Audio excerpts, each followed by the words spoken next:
Assalamualaikum warahmatullahi wabarakatuh. Hamidan wa musallian alhamdulillahi rabbil alamin.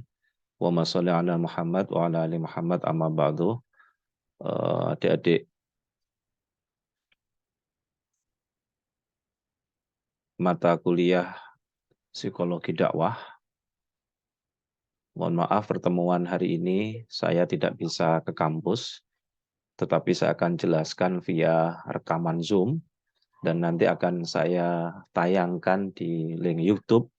Kalian tetap presensi kehadiran, kalian tetap mengisi presensi kehadiran seperti biasanya, bisa ambil di TU, dan nanti kalian bisa ikuti tayangan, simak di link YouTube ya.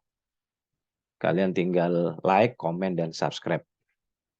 Saya akan lanjutkan materi kita yaitu tentang teori kepribadian otak kiri. Jadi kemarin kalau otak itu dibelah, ada otak kanan, otak kiri.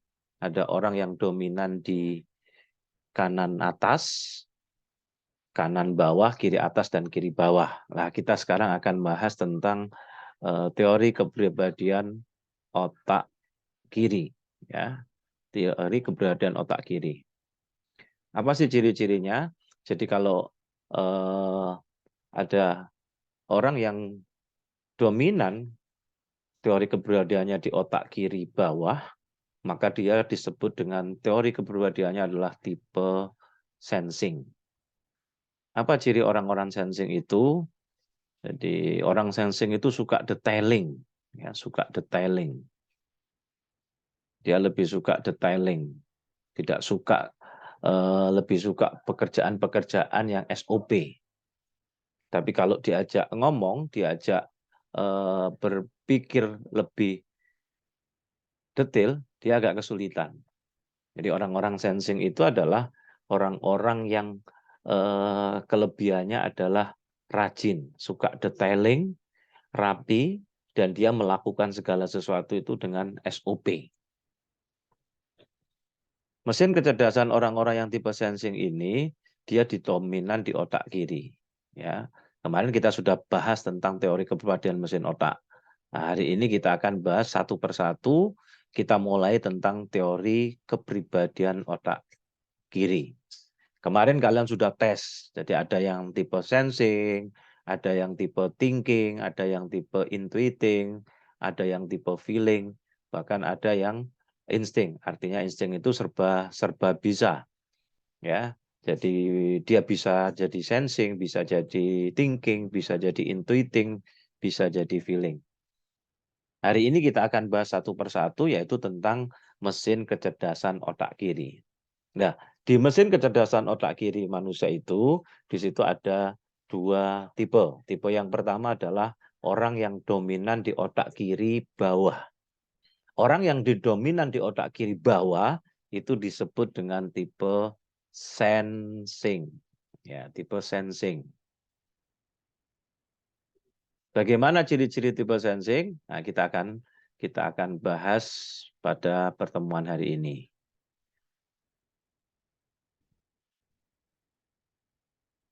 Jadi orang tipe sensing, ciri yang paling dominan adalah, jadi kalau kita ingin mengenali orang-orang tipe sensing itu bagaimana, maka kita bisa mengenali ciri yang paling gampang, dia suka detailing. Jadi kalau dia melakukan pekerjaan, itu sifatnya SOP, ya, standar operasional prosedur. Jadi pola bicara yang jelas dan teratur, itu orang-orang sensing. Jadi orang-orang sensing itu kalau bicaranya jelas teratur. Pikiran yang terangkai, ya, satu diikuti dengan yang lainnya. Jadi kalau dia ngomong itu terangkai satu diikuti dengan yang lainnya. Itu orang-orang sensing. Berpikir linier, jadi menggunakan fakta, kemudian contoh yang jelas. Ini ciri-ciri orang-orang tipe otak kiri bawah, yaitu orang sensing. Dan dia menggunakan bahasa sebagai alat. Lebih memahami tubuhnya. Tertarik pada pekerjaan-pekerjaan yang membutuhkan kepraktisan. Ya, pekerjaan-pekerjaan yang praktis, yang jelas, yang teratur. Ini ciri-ciri orang yang kita sebut dengan apa? Sensing. Berikutnya, orang yang tipe sensing itu biasanya kurang tampak seperti sarjana. Selalu memilih cerita non-fiksi. Jadi dia lebih suka cerita-cerita fakta, non-fiksi, ya, bukan fiksi, bukan imajiner. Dia suka memasukkan yang detail, memasukkan yang fakta, mengingat masa lalu dengan penuh akurat. Wah, ini jadi sampai detail, tanggalnya, bulannya, waktunya. Maka orang-orang sensing ini pas kalau ini jadi bagian administrasi. Mendengar sampai lengkap apa yang mereka pikirkan. Dan dia biasanya suka langsung menuju pada sasaran. Nah, sekarang apa kelebihan dan apa kelemahan orang-orang sensing? Kalian bisa catat. Kelebihan orang sensing itu kalau kerja efisien. Dan kalau dalam organisasi dia profesional. Suka rapi, detailing tadi. Kesuksesannya kalau kemudian dia dibina dengan mesin kecerdasan yang sensing ini, dia akan menjadi orang yang kaya. Sikapnya dia bertanggung jawab.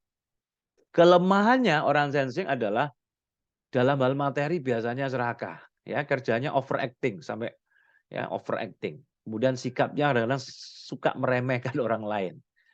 Nah, kalau dia buat cita-cita biasanya mudah berubah-ubah. Nah, bagaimana agar menuju kesuksesan orang-orang yang sensing? Jadi orang sensing itu kalau mau menuju kesuksesan, maka dia harus kenali tadi potensinya dia. Maka berarti dia harus rajin mengumpulkan fakta. Karena kelebihan orang sensing itu adalah kekuatannya di fakta. Rajin mengumpulkan fakta. Kemudian ulet di dalam mengejar target. Ini kunci-kunci kesuksesan orang sensing. Determinasi kuat di dalam berkaca. Disiplin di dalam mengatur waktu. Konsentrasi kerjanya tinggi. Energi pertama dihabiskan. Kemudian energi kedua datang lagi. Jadi orangnya memang ototnya kuat kalau orang-orang sensing. Keterampilan mengelola biaya yang sangat bagus, sangat hemat. Loyalitas terhadap perusahaan dan pimpinan tertinggi itu kuat. Ya, administrasi, pengarsipan kerja, rapi, baik dan hidup. Orang-orang sensing itu gitu. Selalu menghidupkan suasana kerja. Dan memori kerjanya dan cara kerjanya sempurna. Bertanggung jawab penuh terhadap target kerja. Bagaimana nanti tahap meniti karir sensing itu? Jadi dia sudah mengenal, kalau kita sudah mengenal kelebihan dia tadi itu, kalau Anda orang sensing, maka Anda harus alokasikan waktu energi Anda 48% banyak di bidang untuk mengoperasionalisasikan. Karena orang sensing itu pelaku yang terbaik. Menirukan, cara kerjanya ATM, amati, tiru, modifikasi. Dia punya kelebihan mengingat rinci. Nah, maka alokasi waktu Anda adalah untuk hal-hal yang semacam ini. Kemudian membuat, mematuhi, mempraktekkan.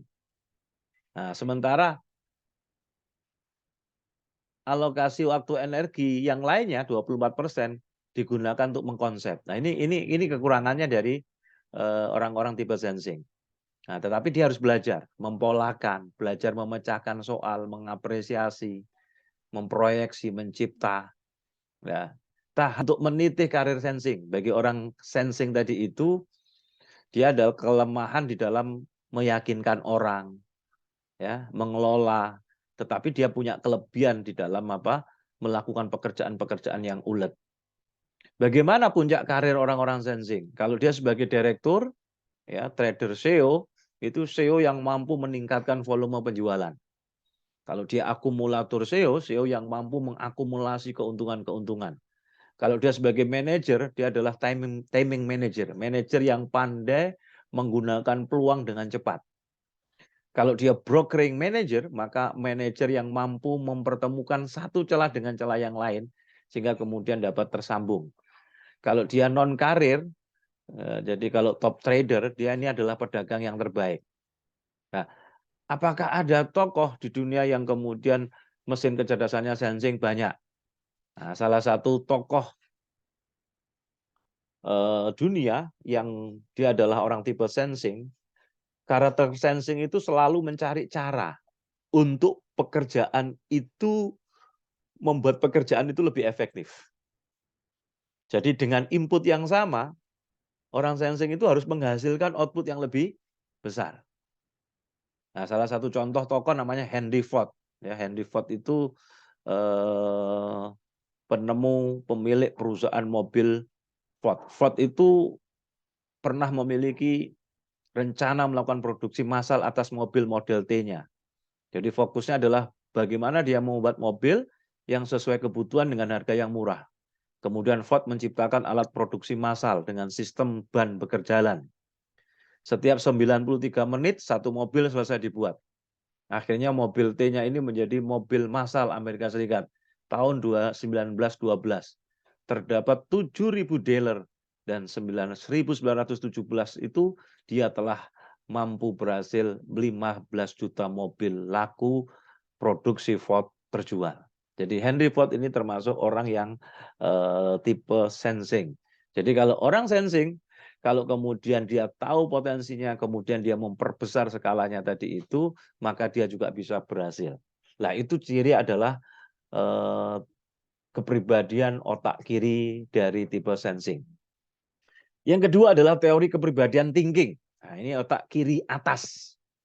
Bagaimana ciri-cirinya? Orang yang tipe thinking ini, teman-teman sekalian, dia memiliki fungsi thinking, mengambil keputusan berdasarkan logis dan objektif. Jadi ada kata kuncinya, Mbak, kekuatannya di logika. Ya. Kekuatannya di logika, dia pemikir. Jadi berdasarkan pada pertimbangan logis dan objektif. Kalau sensing tadi kekuatannya di tekun, rajin, ulet, itu orang-orang sensing. Suka detailing. Nah, tapi kalau orang-orang thinking itu otak yang kiri atas, dia adalah memiliki fungsi thinking, mengambil keputusan berdasarkan pada logika dan objektif. Bagaimana kita mengenal ciri-ciri kepribadian thinking? Pertama, dia analitis. Dia suka menganalisa, dia tidak gampang mengambil keputusan. Dia memecahkan masalah secara logis, menggunakan hubungan sebab akibat. Jadi thoughts mandate, jadi dia berpikir mandate, menggunakan analisis tanpa mempertimbangkan pribadi. Menghargai sesuatu yang masuk akal. Jadi orang-orang thinking itu orang-orang yang kekuatannya di logika. Sesuatu yang masuk akal itu bisa diterima oleh dia. Dan biasanya adil, keputusannya didasarkan pada kriteria yang objektif. Tetapi orang-orang thinking itu dingin, ya, tidak romantis, ya, menjaga jarak dengan orang lain. Jadi tampak seperti tidak peka, tidak peka, dia kurang berani. Menunjukkan kesukaan berbisnis, berargumen, berdebat itu sebagai panggilan kritis bagi orang-orang thinking. Jarang bertanya bila waktu tidak memungkinkan. Jadi sekali lagi orang thinking itu kekuatannya di logika dan objektif. Dia suka menunjukkan data. Kalau sensing tadi fakta, kalau ini data, memberikan pujian yang formal, ya, memiliki ketegasan untuk menuntut hak, menggunakan bahasa yang tidak berat pribadi, jadi percaya diri dia, mengatasnamakan dirinya sendiri, lebih menekankan pada pekerjaan-pekerjaan strategis. Ini orang-orang thinking. Kelebihannya dan kelemahannya thinking itu apa? Kelebihannya jelas tadi. Kelebihan orang thinking itu kalau kerja nanti pasti efektif. Dia kalau dalam sebuah organisasi dia managerialship, ya, kemampuan memimpinnya luar biasa. Kesuksesannya itu dia berkuasa. Kalau yang tipe sensing kesuksesannya adalah kaya. Nah, kalau thinking adalah dia berkuasa. Sikapnya adil. Kelemahannya materinya defensif dia. Kerjanya perfeksionis orang-orang thinking itu. Sikapnya sesumbar, cita-citanya idiosinkretik, artinya memaksa cita-cita untuk tidak berubah, walaupun tidak relevan. Ini kelemahan tipe orang-orang tipe thinking. Bagaimana? Apakah orang-orang tipe thinking bisa menuju kesuksesan? Bisa, asalkan dia bisa mengenali potensi tadi. Jadi yang pertama dia memulai dengan analisis data, kekuatannya di sini. Kemudian dia merumuskan sistem kerja yang terbaik. Selalu berpikir tentang efektivitas kerja. Ini kesuksesan orang thinking. Dia pandai merancang struktur prioritas kerja, mengelola persoalan dengan taktis, tajam melihat ketidakberesan kerja. Nah, kalau ini yang kemudian dipupuk, maka kesuksesan orang thinking di sini. Percaya diri di dalam mengendalikan organisasi, ya, span of control-nya itu luas dan efektif. Dia orang-orang yang mandiri dan penuh inisiatif, tangkas di dalam troubleshooting, ya, adil dan objektif di dalam menilai. dan dia adalah orang yang konstruktif di dalam perbaikan-perbaikan kualitas. Bagaimana tahap meniti karir orang-orang thinking? Ya, kalau ingin meniti karir orang-orang thinking, maka harus mengalokasikan waktu atau energi 48% itu di dalam mengelola, menstrukturkan. Ini kelebihannya, memikirkan, mempercanggih, mengefektifkan, memprioritaskan. Ini alokasi waktu dan energinya harus di sana. Sementara energi yang lainnya dia bisa alokasikan untuk menyelami hati, meyakinkan orang. Ini kelemahannya. Tapi dia harus belajar memimpin, menempa orang, memberanikan diri, ya, mendengarkan, ya, kemudian mengoperasionalisasikan, meniru, mengingat rinci, membuat, mematuhi. Ini kan tadi kelebihannya yang meniru rinci itu kelebihannya orang-orang sensing. Maka kalau bekerja sama dengan orang sensing itu pas. Jadi kelemahan dia akan ditutup orang sensing.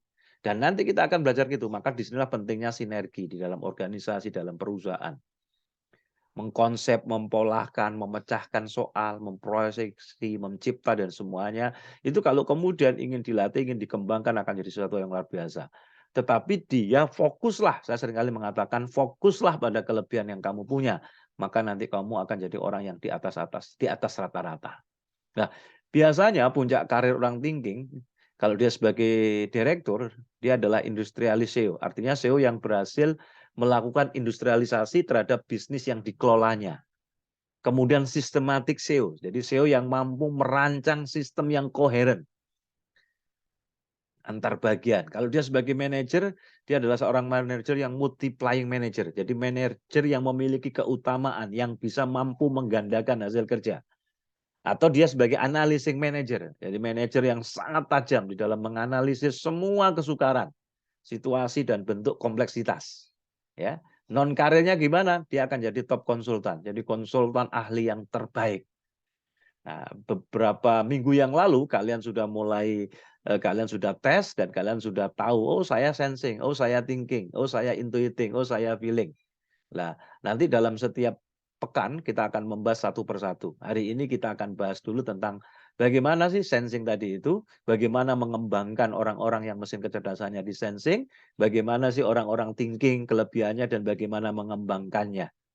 Nah, bagaimana? Apakah ada orang yang thinking yang kemudian berhasil? Banyak. Saya ambil contoh misalnya pemilik AirAsia. Jadi kelebihan orang thinking itu adalah dia mengefektifkan sistem. Jadi karakter thinking itu dia akan mengelola setiap aktivitas itu dalam sistematika dan prioritas yang sempurna.